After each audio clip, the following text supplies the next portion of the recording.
You're listening to Two Chunks and a Hunk. Movie musings for mostly everyone.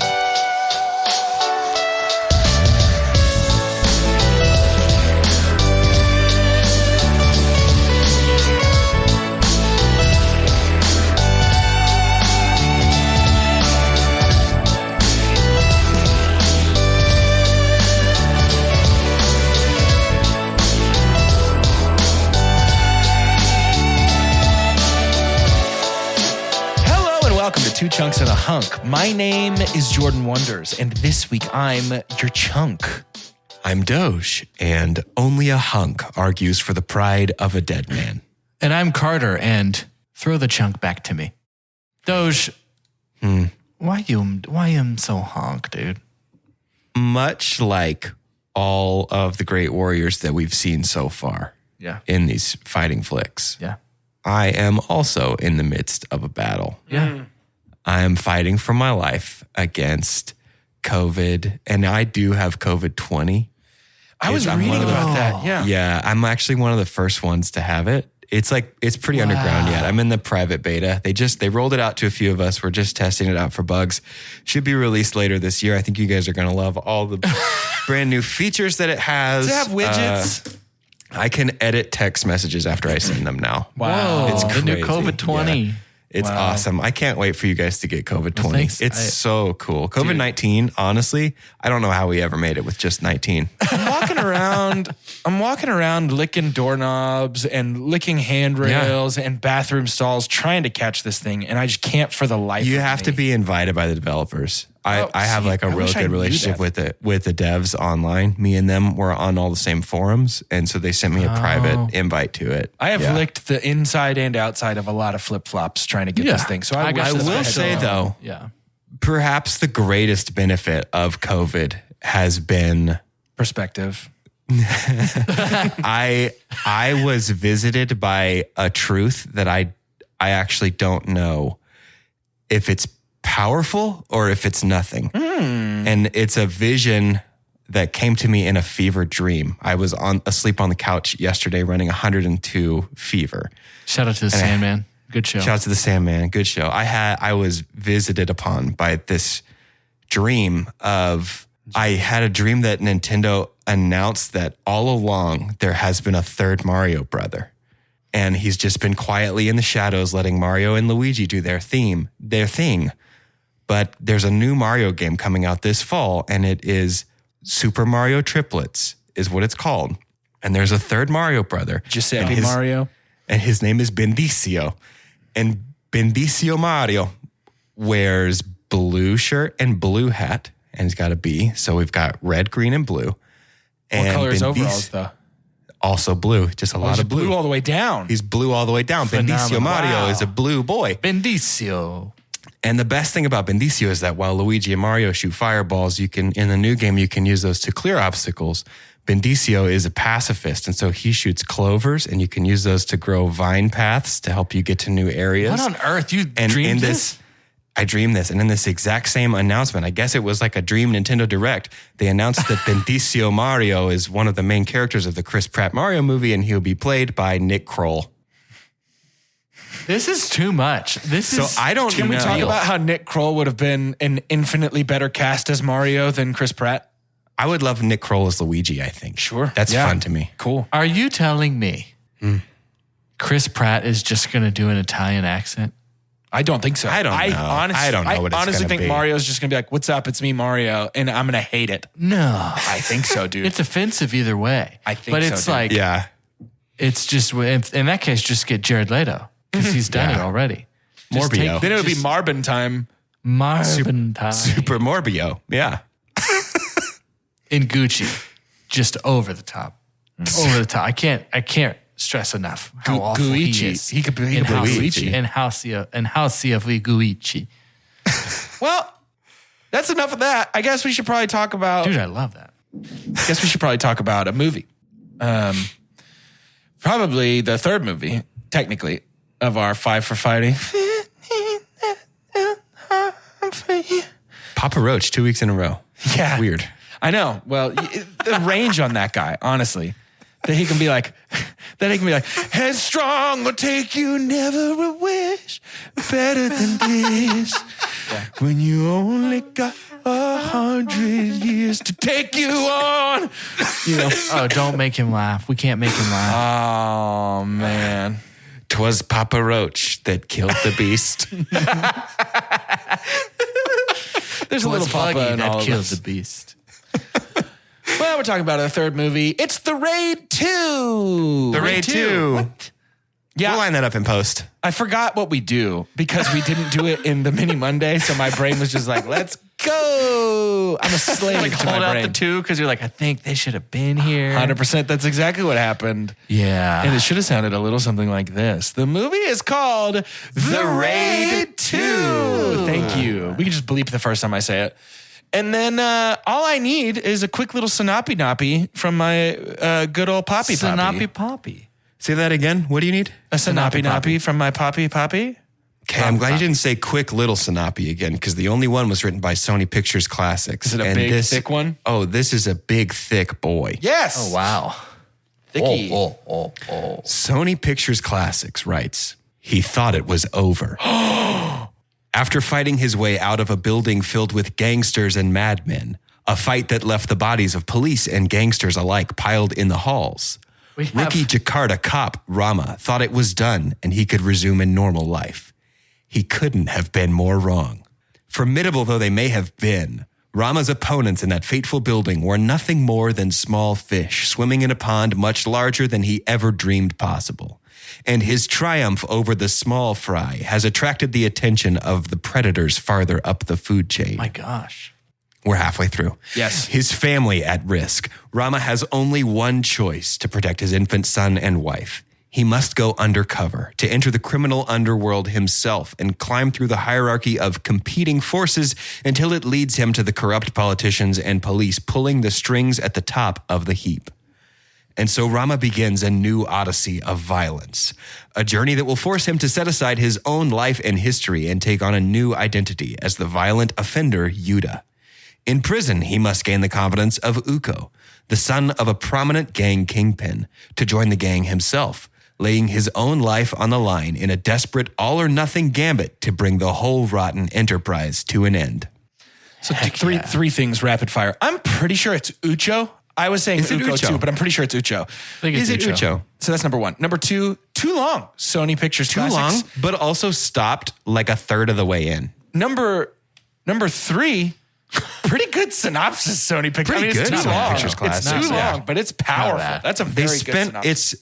They're running a 5K and they sprinted the first 150 yards. And they're My like, this is super- actually all I got. My super dump. Oh, here we go. Okay. It's just too perfect in the current scenario. Sure.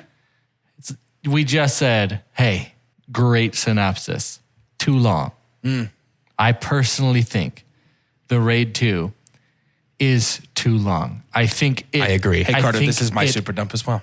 I think it sprints at the pace of a recognition and acknowledgement of all the good things it did, and look at all the better things it can do with more money from the Raid Redemption. Except make it simple. Yep. Everything that was too long about this movie was like being in the club with the two karaoke / ladies of the night. It's like, we don't need that much time to see that this criminal also is on edge and could lose his mind at any moment. Yeah. We really don't need the fluff. I couldn't believe that it was 2.5 hours. I know. After Yeah. the first one was just barely over 90 minutes long. It's just kind of like we didn't need that much more. Now, granted, again, it's like what we said about the synopsis. It's good. It's really good. Yeah. But it's too long. I agree. Yeah. I think you cut 30 minutes off of this, no problem. Cut out a I lot of think fluff.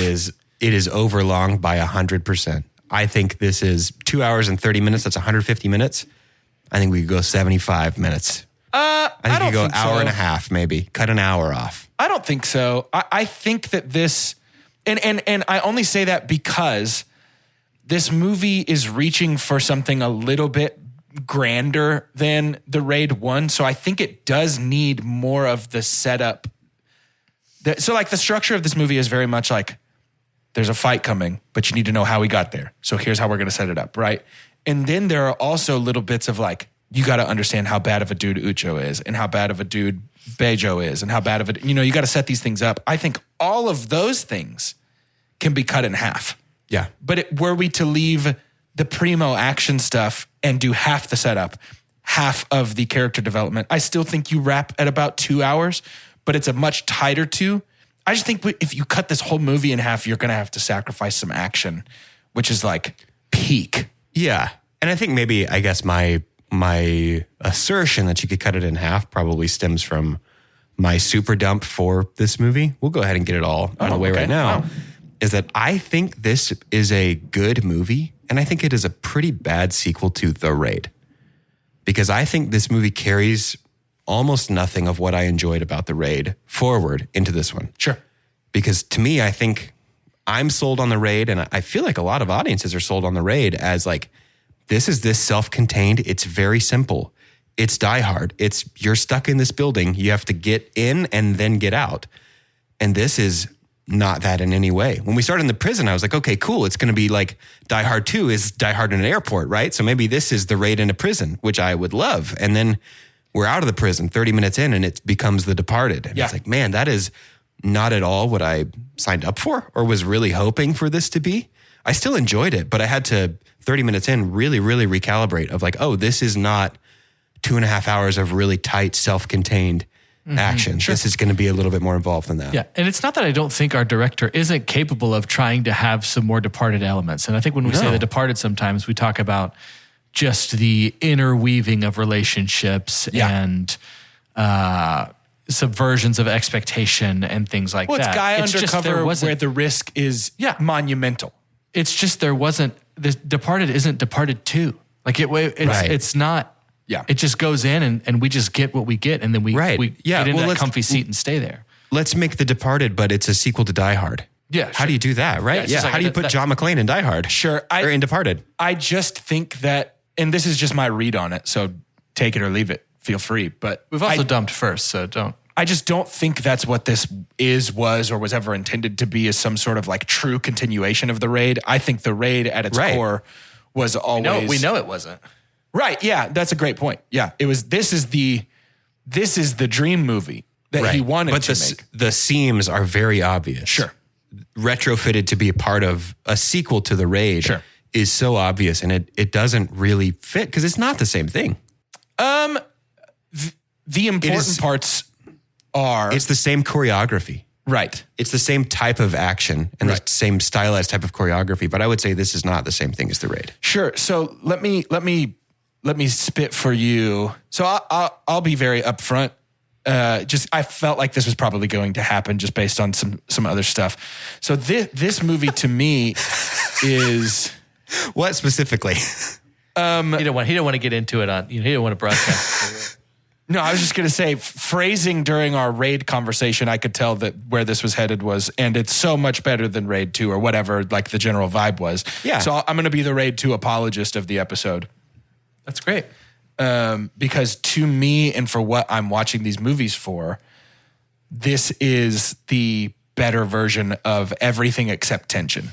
The only thing this movie lacks is the tension of the first one. And to me, they're super different. So here's how I'm consuming The Raid 2. And this clicked for me very quickly. The Raid 2 is like if Quentin Tarantino directed The Departed. And I don't mean anything weird by that, but like the weird vignette. Because of like all the feet. Yeah. We spend so much time looking at feet. The weird like vignette storytelling of like, cool down, build up to this fight, and then boom, cool down, build up. And there's this weirdness to the characters that I adore. Like this weirdness of baseball bat dude and hammer girl. And we'll talk about them. Curved knife guy. And like we get all these assassin. Yeah, dude, we get all these weird, quirky characters that come together. They're anime characters. They are. And this movie is so much more colorful. It's more brightly lit. So the fighting, you can see it a little bit more. This movie just strikes me as like an action answer to Quentin Tarantino in a really fun way. And I just like, if I'm watching one of these, it's this one. I agree with all of that. I think I'm just saying that this is not at all like, this feels like the beginning of a different sentence than The Raid is. Yeah. You know what I mean? Yeah. This is such a different thing. And it was tricky for me watching them back to back on the same week to watch the Raid and say, okay, this is what this franchise is. And then the second installment, they go, actually, it's not that. It's just, it's something else now, which is fine. Yeah. Is it alien to Aliens at all to you? Like, do you understand what I'm getting at there? Yeah, I do. Okay. Yeah. Yeah, what's different though is we have a different director. Like that plays a big difference to me. Sure. Yeah, the overall vibe for sure. Terminator to Terminator 2. Yeah. Gareth Evans, is that correct? Is that the name of our director? So something that's interesting about him going from the Raid, I really enjoyed the Raid 2. It did what it was supposed to do in terms, for me personally, of giving me an affinity to Raid 1. Sure. Man, Raid 1 was also so good. But then I was like, but Raid 1 was different. And then I was like, man, I hope that Gareth Evans, he can keep, I know he wants to make movies like Raid 2. He wants to keep making movies like Raid 2. I hope he doesn't forget the magic of Raid 1. And I hope someday down the road in his library, he does another vibe like that. So goes back to simple. What I think he got rich and got his toys. Yeah. And I don't want him to get lost. Yeah. So what I read is that he actually does not want to make another Raid 2. And that like he's kind of, people have been clamoring for Raid 3 and he's basically just like, maybe someday, but I made 2 really excellent movies and I'm going to make something different now. And I think I'm really interested in watching. His projects are exciting. Yeah, man. This new movie he's got coming up with Tom Hardy. Tom Hardy's perfect for this. It's right up my alley. It's the same vibe. It's basically, I think the way they describe it is like, this character is fighting through horde of blank. Yep. And it's just like, great. Cool. Sign me up. Tom's perfect for that. 100%. He's perfect for that. Absolutely perfect for that. Something I really, really love to see is, and we've talked about this before, there's something about when you can tell that somebody's getting to make the movie they've wanted to make for a long time. It's always exciting. Yeah. And to You can me, tell something's a passion project. it doesn't get any clearer in this movie than Avatar. than the prison fight in the mud. Oh my gosh. That's the thing. It started, this movie has so many wonderful moments, almost more than I can count. But boy, it starts strong, and it almost started too strong. What do you mean by that? Like nothing else quite lives up? Yeah, Yeah, you don't for want sure. you don't want that in an action movie. Yeah. I remember us talking about this in RRR when I was like, wait, the first time we meet Ram Raju, he literally fights 2,000 people. The first time we see Beam, he's holding a tiger back Right. with 2 He's ropes. holding a tiger back. But then they gave us Megazord Friendship Yes. spinning wheel of death. Right. And then I was like, oh, but wait, there's 40 minutes left. But then they became deities. Yeah. It's like, oh, great. Yeah, sure. So the way this one started, I was like, ooh, be careful. Because when I was surprised too, Doge, and it might have been a descriptor from Jordan. He was like, hey, it's basically Raid, but in prison. I don't know if he said that exactly, but when they left prison, I was like, oh, burn. Oh. I thought all of our guys were going to be in prison and keep coming in, and then somehow Rama knocks them out. But prison's wonderful. Being in that stall, waiting for a horde of people. Ooh. Using the stall's dimensions to fight better because so you good. can't have more than 1 or 2 people in there at a time. Brilliant. It's so good. that's It's my wonderful. exact Dark Souls strategy of smack one, step into the hallway, and force them to a choke point so I can fight There's one at a time. something about hallways, and kudos to this Five for Fighting is all of our stunt coordinators out there and fight coordinators. God bless you. Your names aren't high enough on the list of people involved in these films. Daredevil, I'm so glad it's coming back. I hope they keep Yes. that vibe. But Netflix's Daredevil, when that kind of close proximity choreography is brilliant. They've somehow made it look organic as if this is the first and only time it's happened. You know it's a dance. You know that there were so many moments that these guys didn't punch you exactly where they were supposed to. This feels like an exhausting movie to make. Oh my goodness. So I actually read that they were punching basically full force and eating these hits a lot in this movie, and that Gareth Evans recommended that the principal actors all lived and trained together for 6 months before filming so that they would be friends, so that when somebody accidentally takes one to the face, they don't want to kill the other person. Yeah, that's smart. Goodness gracious. Mercy. What a commitment. Yeah. And that's why I'm so impressed with Aiko Uwais and Yayan Ruhian, who play in this movie Rama and Prakoso, but they're also the fight choreographers.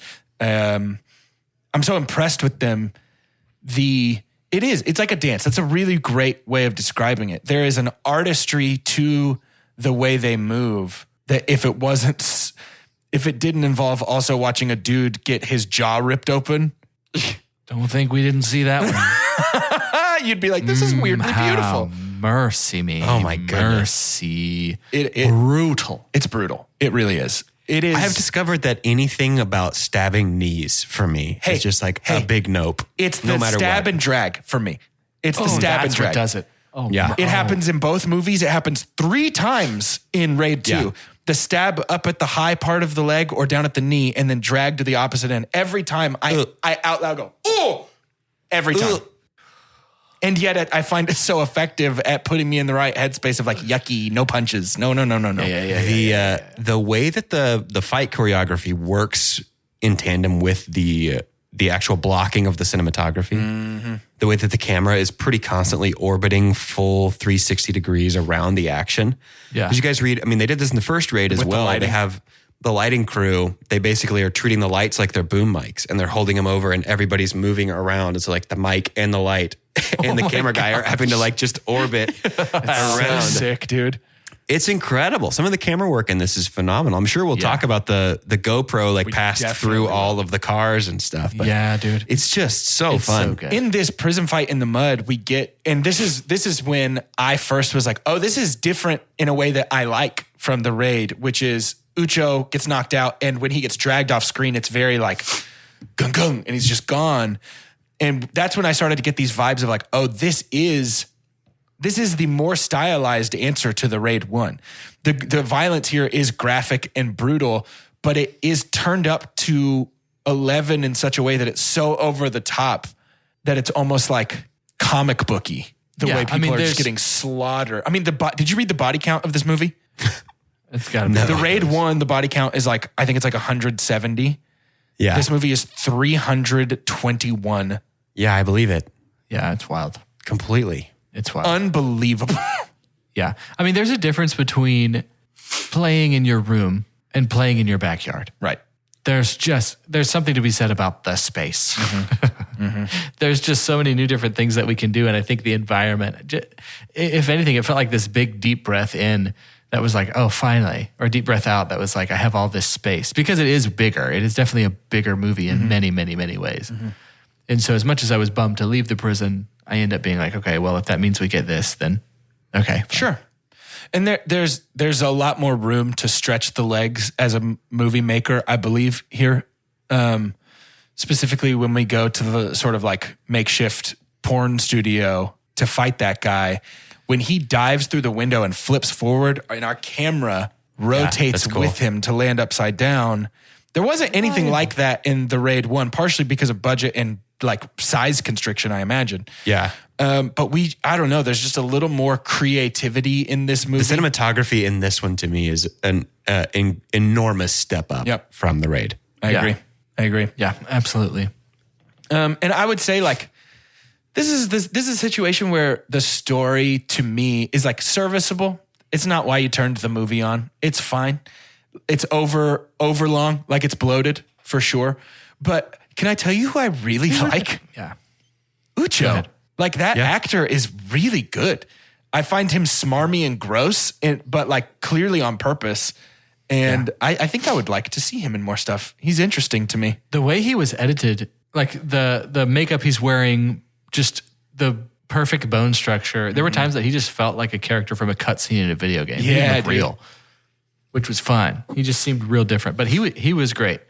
There were times I thought he was overacting, but then I don't even know if you get to really do that in a Gareth Evans movie. Right. Yeah. You know? Yeah, So- because then what do you say about give me back my ball? That was a big mistake. Like, what do you say about that? It's just so. Oh, I'll tell you what I say about that later on in this episode. I bet you will. Yeah, I bet you will. There is something vaguely John Wicky about having our assassins become caricatures in a way Bullet that Train I does really it too. enjoy. Yeah. Yeah, Yeah. big time. Yeah, it very much. Baseball Boy and Hammer Girl felt like they would have stepped onto the train. Yeah. 100%. In Bullet Train to go fight Brad Pitt. And I think that's really 100%. spectacular. I also want to say shout out to the soundtrack again here. There's quite a bit of 9 Inch Nails used in this movie. Wild. Trent Reznor was a huge fan of the Raid 1 and frequently when it first released posted about, hey, fans of Nine Inch Nails, go check out this movie. It owns. And Gareth Evans reached out and asked if they could use Ghosts. I think it's Ghosts number 13 from the Ghosts 1 through 14 album.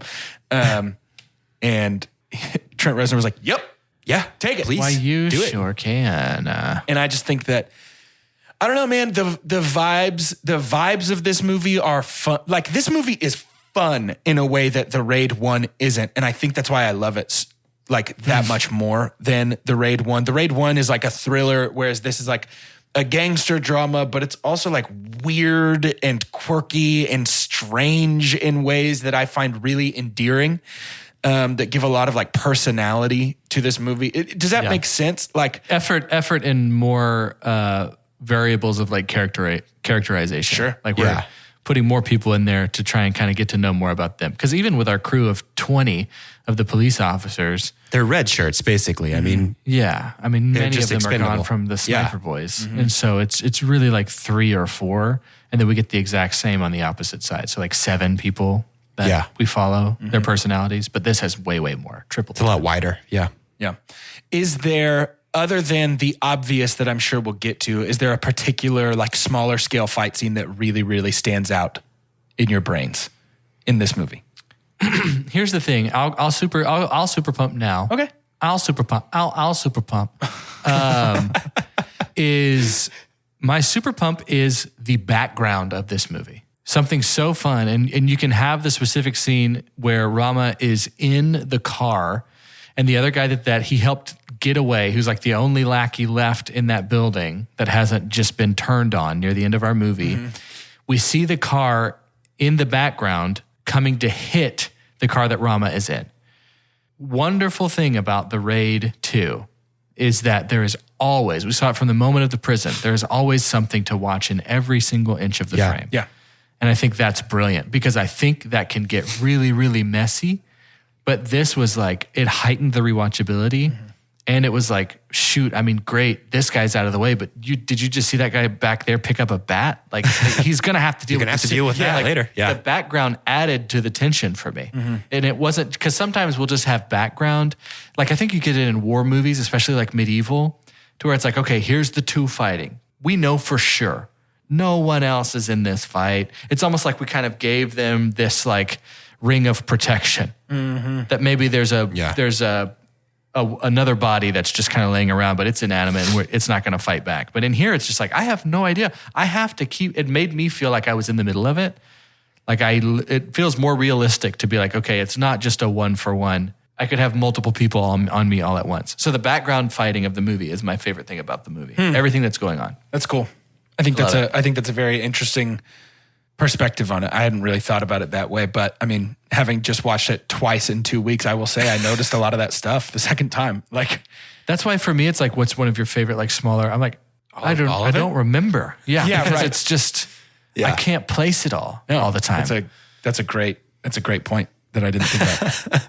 It's really cool. I have a question about this movie, and I didn't get too hung up on it because like it's the Raid. But how'd that club clear out so fast to fight Procoso? I thought it was, I mean, clearly I think what they were trying to do is let us know that it cleared out super fast. Yeah. It only took him looking down. I thought it was with how more creative and artsy we were with some of our scenes. I thought it was he stared for so long. Yeah. That he That's didn't what I even thought notice. Too. I'm watching through Better Call Saul right now. I thought it was very similar, a similar editing trick to like the car wreck that happens in Better Call Saul. Sure. Where it's just like, oh, this person clearly zoned out for this length of time. Yeah. No, that's a great point. That's what I interpreted too. I just didn't know if I missed something that you guys caught of like, I didn't know if there was a point where everybody's like, hey, we should probably get out of here or something like, look, I think they're about to fight that little dude upstairs. So maybe we should roll out. Boy, it really threw me that he's not Mad Dog in this. Same. Yeah. I had the blessing. You could have convinced me Mad Dog wasn't dead, even after the death toll. Yeah. Even after he got drained of all of his life sap. Yeah. This is his brother, Sad Dog. Kind of, dude. He's a sad It could have fella. worked. Mad Dog is sad. Dog. This is sad, dog. His fight in the club was my vote for smaller scale fight that still owns complete bones. Oh, when he died, like ending when he dies outside of the snow. Yeah, beginning with him realizing the club is empty. Man, there's something about watching an OG because we know this guy's career for sure. There's something about being like, okay, let him do I his get thing. it. Yeah, I get it. There's a little bit something different. There's flashy elements to it. It's not exactly what our younger guy can do that helps us choreograph, but he helps us choreograph. Choreograph. Hey, the only thing I want to choreograph is the beautiful dance, the give and take, the ancient art, the sweet science of shout announcements.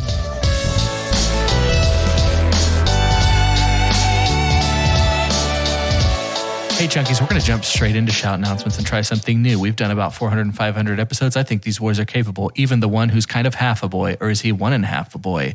We're going straight into shout announcements, and I'm going to start by saying you should tune in next week for Ip Man. We're going to watch Ip Man next week. If you like some of this martial art proximity that we have here for the raid, just get ready. Put your guns away and grab your pointy things and your blunt things. I don't think I've seen all of it all the way through, so I can't tease it too much because I could be making promises that I can't keep. Y'all remember Donnie Yen? He's in it. back. Ip Man next week as we come into the final lap of 5 for fighting. This shout announcements has the energy of a man who's got plans at 6:15.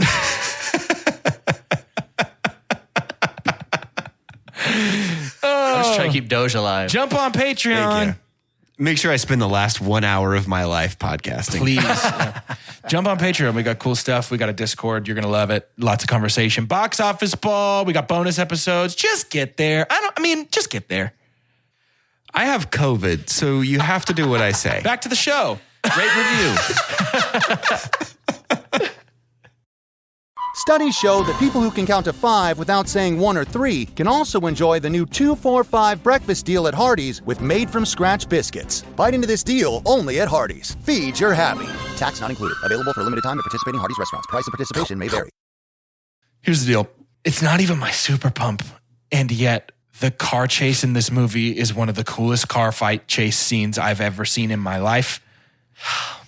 Guys, we watched John Malkovich and Nick Cage half expletive their way through a fire truck in Vegas. Yeah.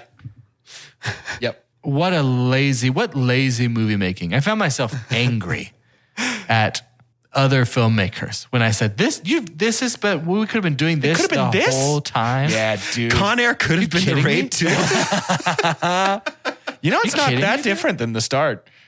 It's not. There is, when we do our dollhouse trick from up above, is there a name for that type of shot? Like a crane shot or something, like up above? I don't know. We cut like off the top of specifically that. like where the top of a building or Where a car it doesn't is cut exist kind of a thing. Yeah, I don't know. I love it. Gareth Evans, Wes Anderson, masters. Yes. It's like the inverse Vince Gilligan, where it's like at the bottom of everything is transparent for Vince Gilligan. Yeah, Vince Gilligan's like, you're going to watch this scene from inside their sweet tea on the table. And then Gareth Evans is like, no roof. There's no roof here. No roof The for you. top-down shot of Rama fighting 4 dudes in this car, one in every seat, throwing people through doors. Dude, when he shreds that dude's like Achilles on the broken glass on the window, No, dude, I don't need I that. dry heaved. I dry heaved on my couch. I said, The shot. We can Yeah, talk. Let's talk about the shot. Let's talk about the shot. The one that goes inside 3 different cars. I'm sure we all read on the trivia how they pulled that off. have you seen the There's a behind the spirit. scenes shot of it? I have the It is behind-the-scenes sick. shot of it. Actual spirit from another It's dimension. very cool. It's a GoPro, yeah? Yeah. I don't know if it's Super, a super GoPro, cool. but it is on a stick of some kind that they are physically passing. The Yeah. passenger seat of the second car is a cameraman in a costume. So they shot most of the movie on much nicer cameras than on the Raid. They shot a lot of this on the Raid Epic and on the Red Epic and the Red Scarlet, but they did shoot the car chase. I believe was a they GoPro did for use sure. GoPro Makes like sense. 4 or whatever. When then. you know that would be guy- that's my only nitpick with that is like, boy, that looks like a GoPro. So my only nitpick continues that, which is once you know that the passenger seat of that car is a cameraman in a costume, boy, howdy, it sure looks like a cameraman in a costume. But I didn't know, so I missed it. Good. I assume that's what they hope for. I don't care because it's such an ambitious shot. So Yes. the second cameraman is on. So I believe there's somebody on roller skates. I believe that there is somebody in a hammock attached to the side of a car. And then there's somebody waiting, leaning out the window of a car ready to receive. Like, it is ambitious. We sign all the waivers. Here. Yeah, for We sign real. all the For waivers real. here. It is just the only car fight scene I can think that even comes close is Deadpool. Like the first Deadpool when he punches all the dudes inside the car, which feels Raid inspired just by the by. Yeah. That scene, I think the car chase scene is indicative of what I love about Raid 2 so much. Yeah. Is just like, yeah, you go, Gareth. Do whatever. I don't care. Do it. Make Yeah. it tight. Give it a shot. That's all I want. And it's so effective here. At the risk of Chris Farleying, Doge, I want to know your super pump so badly because I think it's going to be. I know what it is, but you know what I mean. I'm ready to hear you talk about it. It's a baseball bat boy and hammer girl. Yeah. Because to me, Tell me everything about them. That is the epinephrine shot of adrenaline, of character, of color that I sure wish the rest of this movie had. Sure. I found myself having a hard, and it is because my brain is riddled with the fever that I did find myself just like zoning out during any scene where people were talking. I was just like, Sure. okay, like I get it. Like I'm here for the action. And so anytime action came, my ears stood up. Totally. And I was like, oh, interesting. Cool. I'm in 100%. I'm in. Car fight scene, I'm in. And then when we talk for like 30 minutes after that, I'm out again. I'm kind of bored I want by to be this. clear that we don't talk for 30 minutes after the car fight scene. You know what I mean, though. No, I'm with you. This movie, I think, is structured like very loose hanging telephone wires, Big time. where it's like there's a peak and then a big dip down where the slack is, and then peak again. But there's a lot of peaks, so it's overall pretty good. But when we're introduced to Baseball Bat Boy and Hammer Girl, that's the movie Bets I are feel like off, this man. could have been, Yeah. where it's like, oh my goodness, this is so interesting. This is the creative freshness, the hyper violence that oh my goodness, this is why I clicked the Raid 2. This is everything that I wanted this to be. Hammers are a cruel, cruel melee weapon. Oh my goodness. Dude, so are the sounds of the baseball None of these bat when he cuts are smacks clean. You people. know that is just gnarly. It's She horrible. gives zero. She pops that dude in the chin. It comes up You in his know. mouth. rips and rips of everybody. No. And they've all got tetanus probably. They gotta go Tetanus get for shots if they sure. survive. They got to get a And shot. I don't even know if you can use those hammers anymore after that. Single-use work. hammers. She's got disposable hammers. When Bat Guy, which by the way, I love that he drags it. Yeah. If you talk Yeah. about Dark Souls For 5, real. Jordan, Yeah, that's big it right time, there. big time. That he drags it everywhere. When he just takes out a baseball and those guys are far away. I know. He's my guy. He's not gonna do it. He's not I think gonna. he might kill. I think he's gonna try and kill somebody from that far off. And then he super duper See, does.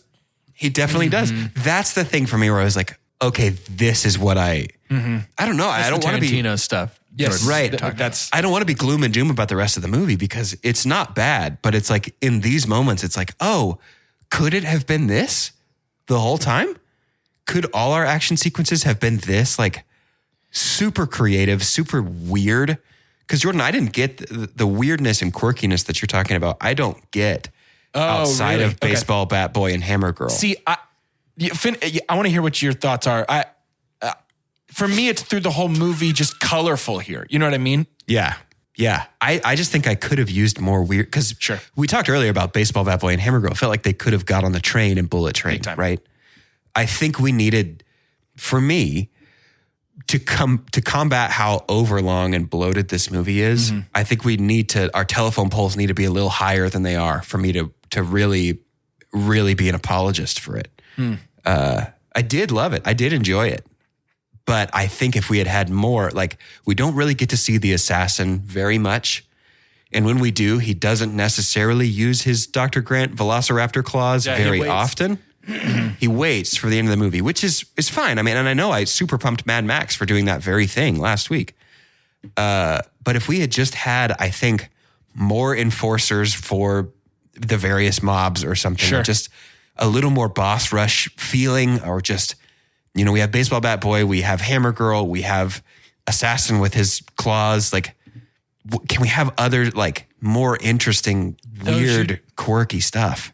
Just watch Jujutsu Kaisen, bro. This is what you want. Anime is full of this. That's why I said it feels like anime to me. It is full of these people that it is like, we are going to try and do the most twisted, interesting thing. Mm-hmm. And this is how they kill you. It's just like, you would love it, man. Yeah. For me, the creativity, I totally hear you. And I think that I wonder how much of this is suffering too.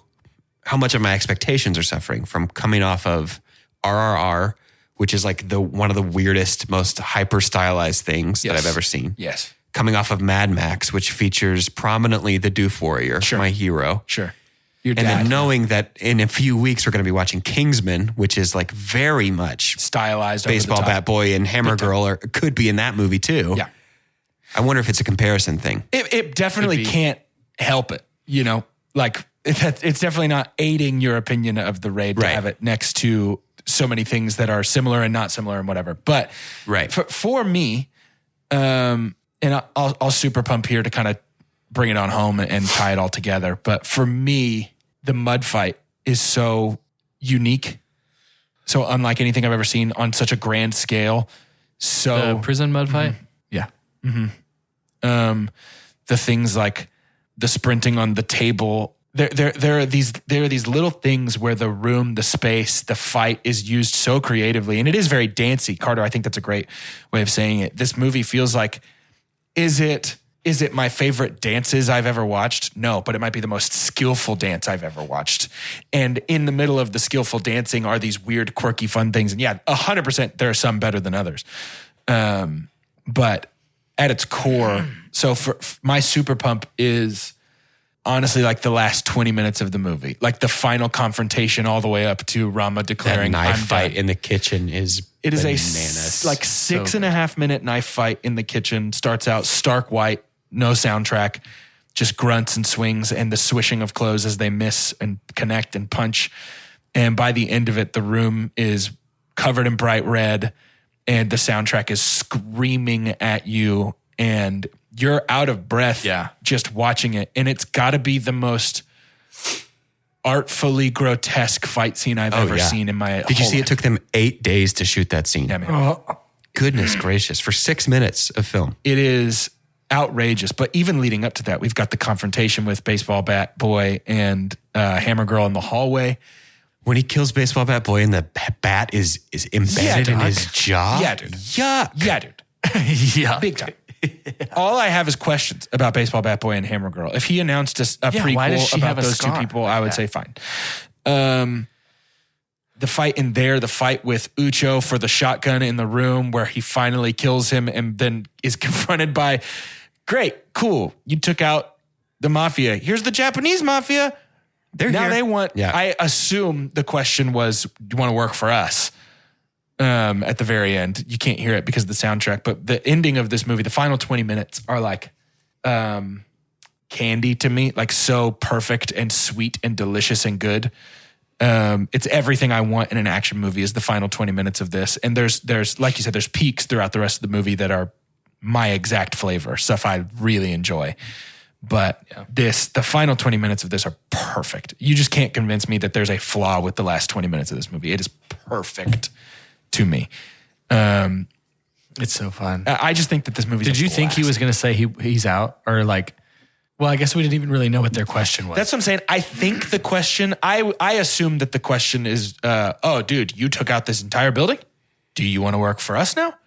I think they were like, "Are you finished killing the guy with the scary knives?" And he was like, "Yeah, I'm done. I'm done. Yeah. I finished killing him. Can I go home now? He's dead. Finished. It's just like There Will Be Blood. Yep. He drinks their milkshake and then it's all over. But do we have any other points to drive home real quick before we rate this bad girl? We got to pick a fighter, don't we? Yeah. Oh, We do let's have to that pick discussion. one of We got to pick a fighter, don't we? Yeah. So my pick is Rama. I still say Mad Dog because Mad Dog is the only person in any of these movies that Rama was not able to defeat. Rama would not have been able to defeat him without the help of his brother Andy. Rama beat everybody else, ending in a one-on-one fight. Yeah. I would say that too. I think something that starts to happen, we're going from an interpersonal relationship to a small group relationship when we go from 2 to 3. Sure. And I'm really trying to look at the dynamic of these 5 working together. And I think we need a wild card. And I think Ram Raju gives us what Rama would already give us again. Yeah. Does that make I sense? just don't think so. I do. But I'm still I'm still on the Mad Dog side because you need to have somebody. I don't know. Mad Dog feels like the guy in the crew, and again, we still don't have 2/5 of it, who, if someone has to stay back and fight their way through this, the Duncan, Idaho, so that everyone else can be safe. Sure. You know, Boromir Now, their are we way picking through. Mad Dog is or the are guy. we picking Prakoso? Because technically we should be picking from the Raid 2 exclusively because it's 5 for fighting, not 6 for I fighting. guess the raid's not part of our series, is it? It is, and it's just a little nice little bonus. So if we're picking, it needs to be Prakoso, not Mad Dog. I don't want Sad Dog. I don't want Sad Dog. That feels like we're splitting hairs. All right. Feels like we're following Doge, the we rules. going on to Hammer Girl? me. I'm kidding. Yeah, you want Hammer Girl? Let's get Hammer Girl. I just don't understand. I I think it's so super interesting that you guys don't respect Rama or the actor that portrays him. That's super weird. But I mean, I get it. No, I thought it get it. was It's like bad. it's tough to respect somebody who's at the top of their game. No, I'm cool to do Mad Dog. That's fine with me. We can do Rama. Carter, I literally just said, let's do Mad Dog. Great. We got Mad Dog. We got Mad Dog. We're sort of falling backwards into the 5-man band archetype from TV tropes with our 5 for Wait. fighting at the end. Are you saying are you already giving them instruments? No. Oh. You know what? 5-man Because band. Mad Dog's the drummer for sure. Sure, yeah. Mad Dog is an animal from the Muppets. Yes. If his instrument was fighting. It obviously has to be either Rama or Mad Dog, Prakoso, whatever you want to call him. It sucks. I wish Hammer Girl was featured a little more prominently because we could make a strong argument for her because I think we might end up with an all-male fighting crew at the end. No, we have Besides Furiosa Furiosa. Duh. from Idiot. last week. Easy. I don't need any more girls. As long as there's one girl, I'm fine. One girl is just fine. Oh, we're set. 5-man band is like Worked for Evanescence. basically a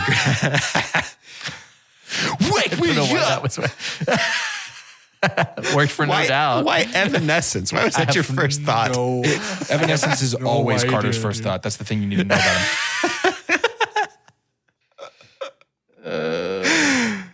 him.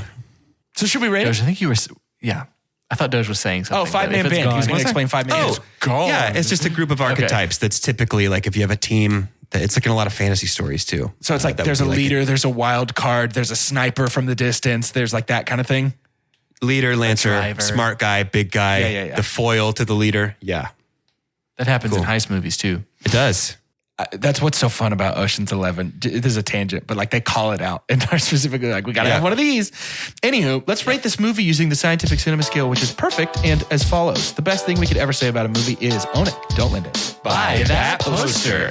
The next best thing is buy it. It's followed by rent it and then stream it. After that is forget it. And last but certainly least, the worst thing we could ever say about a movie. God hath forsaken us. I'm buying the poster for the Raid 2. It is, I could start it again, like right now. I don't know why. that. It's just such a spectacle for me. I just get so revved up by watching all 5'6" of Iko Uwais It's unbelievable. smack down on some dudes. Yep. This is adrenaline. This is Predator. There's no nutritional value to the reason I love this thing. Yeah. This is scraping all the icing off of your cookie cake and then throwing the cookie cake away and just eating the spoonful of icing. It's so sick. Don't eat the healthy cookie. And Eat I the love unhealthy it icing. so much. Yeah, It's a poster. I love it too. It is though, I think it's a rent for me. And I think it is because it didn't ever have to be flawless. I don't even think Raid is flawless, which I bought. I think Fury Road might be. We don't have to keep talking about the movies, no. But Yeah. Fury it's like Road is there flawless. was just too much of the wrong kind of fluff for an action movie. There was just too much of also trying this. I think he discovered Gareth Evans was like, wow, I'm great at this. And then he was like, let's try. I've always had these 4 ideas. I want to try them all now. I was like, and it added 45 minutes. I don't think we need it.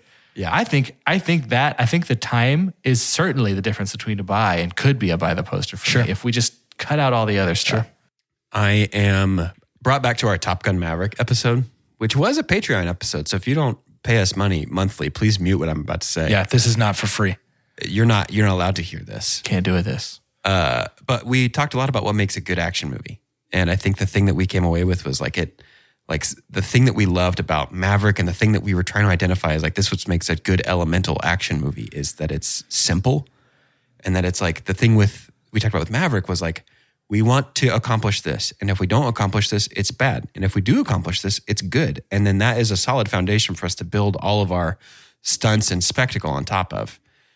And I don't know that the Raid 2 has that solid of a foundation to quite earn the stunts and the spectacle that it pulls off with incredible skill. Sure. So I will be streaming the Raid 2. Wow. Okay. I just think, man, I think It's the furthest we've been off on one in a long time. Yeah, I think the peaks are really, really, really high, but I think the valleys are really, really, really low. And to me, the action writes a check that the script can't cash. I think, and I say this fully, like, you're welcome to think whatever you want about this movie. He's about to poop on you right now. Well, He is. all I was going to say is, COVID. no, I was going to say, I don't think you watched it right. Like, I think, and by that, all I mean is like, I did. I put it on my AirPods and I put my Just listened on my while you phone and I worked. just walked away. Yeah. no, to me, and it's fine. Like, I don't think this type of movie is for everybody 100%. Like, I totally understand. There's a lot of people that will not love this. I was never a WWE guy. Like, I never got into it. This feels like it appeals to the part of my soul that WWE would have appealed to, which is just like, give me enough reason to care about somebody so that when the knife swings, I'm scared for them. You know what I mean? Like, just give me a little bit. That's all I want. And I think this movie is a Cirque du Soleil show.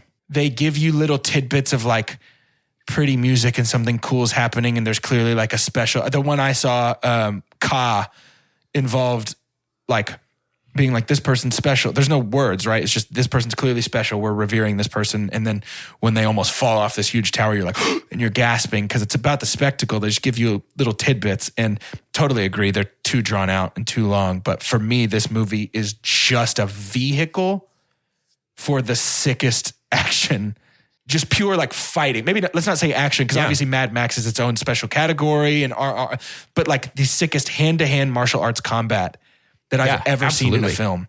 And I'm just so enamored with that fighting. This is never a movie that if somebody was like, I just want to watch a good movie, I wouldn't be like, The Raids. But if somebody was like, I'm not surprised. Let's fight. Yeah, I'm not surprised you feel this way. I think one of the things I love about you, Jordan, is like, yeah, let's do that for our close. Well, I don't think there's anything about you that runs away. I don't think anyone involved in any fight scene in this movie ever thinks they took too much and they got to get out. Sure. Nobody does this. If they do, it's so that they can stay alive to kill 5 more of you. It's like, It's never we have way more citizens, right? They get out of the train car, they get out of the club and stuff like that. But it is just absolutely walking into the confrontation. Like when he walks into Ucho killing his father and he decides to fight everybody in that room. Yeah. That's the most Jordan thing in the world. It's not like you come in, you're like, oh crap, he shot him. Man, S hit the roof ceiling here on the ceiling fan. I'm out. S hit the F, dude. You know what I mean? S hit the F, man. I'm out. It's like, no, it's like, oh crap, I better fight kill now. him. That's funny. I hadn't thought about it like that. That's very funny. Yeah, I think the three of us, our Venn diagrams of the movies that we love are like, it's almost just a circle. Like we almost have 100% overlap between the three of us. Sure. But I think there are these little crescent moons on the outside of every circle. And I think I could have predicted when I push play that like, this is a movie Jordan is 100% in on. And I think it took me the watch to find out maybe this is in Jordan's crescent moon on the outside. At least for me. Me and him maybe don't intersect on this one so much. I also am legitimately, and I'm not just saying this, I legitimately believe, this is why I was so desperately trying to watch it with you, 100% believe that if you had a Sherpa for this movie, you would be writing, maybe not by the poster, but like so much higher on this movie. If someone was watching with you, that you could essentially like non-verbally just high five and be like, yeah, like about every cool thing, you know? Maybe that's why we liked Fast and Furious so much. I think it 100%. Because the ones that we watched together were like, yeah, this is cool, right? You like it, right? I guess we like it, right? It's pretty we stupid, like this. right? one night, one day when the lion lays down with the lamb, Yeah. we'll watch Raid 2 all together. Ooh, that would be very fun, Then actually. we'll all together watch Pride and Prejudice. Dude, what a doubleheader Because- of a day. Maybe we As should long as start with Sherpas. Pride and Prejudice. We need this Sherpas. I only brought that up because that's how I felt about that Sure. for you. As long as I Fifth needed- Element's not I in there, needed I'm to be okay. there. Except mine has a charcuterie and yours has Baja Blast. Mine's just like... Mine's like, no, soak it in, soak it in, soak it in. Cry it out, cry it out. People show up at your watch parties. Welcome in. Welcome in. Space on the couch for you. And mine, the door's already open when you show up. I'm just like, come on. Get in here. Yeah, man. You missed it. I started it. It's 15 minutes in. You didn't miss They're nothing. wrestling. You didn't. They're wrestling in the mud. They're wrestling in the mud. Mama, you better get out here. They're wrestling in the mud. Somebody stop them. Oh, that's very funny. Baja Blast. That's very good. Next week, we're talking about Ip Man. Very pumped. Very pumped. Never seen it. Never seen it. It Man, very pumped. Never seen the it. movie. But the raid has me. Y'all haven't seen it. Raid has me riding high on a martial arts high, so I'm excited. Did I recommend this? Yes. Have you seen it? Yes. Yeah, you recommended this. Wow. Is this a surprise to you? No. I mean, yes. To end today's episode, let's say our name and what movie Carter thought he suggested for this series. For Two Chunks and a Hunk, my name is Jordan Wonders. Pride and Prejudice. I think I know I'm Doge, but I think that what Carter said, I think that what Carter said was like, we should watch it, man. And we're like, and then, he was talking about the clown one because it's got such good action and fighting in it.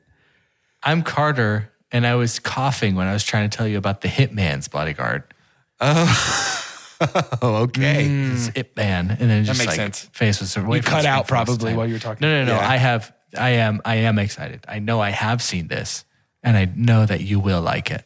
I might have seen this the same day I saw Raid for the first time Well, that's a big day.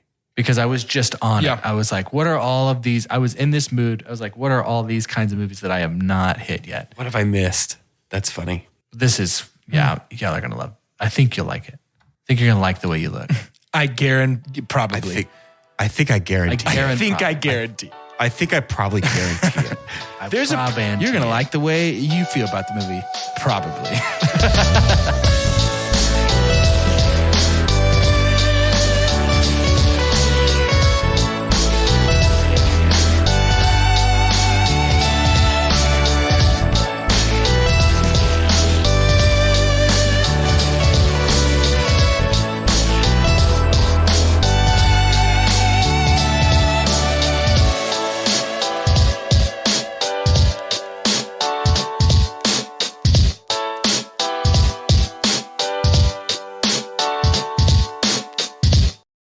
As we get older, we start to notice our parents could use a little help. Help with grocery shopping, getting to appointments, and just keeping up with things around the house. For the times when we can't be there, Care.com makes it easy to find senior caregivers who live nearby and know just how to help. And since all caregivers at Care.com are background checked, you can be confident that your mom or dad is getting support from someone you can trust. Find senior caregivers for your parents at Care.com.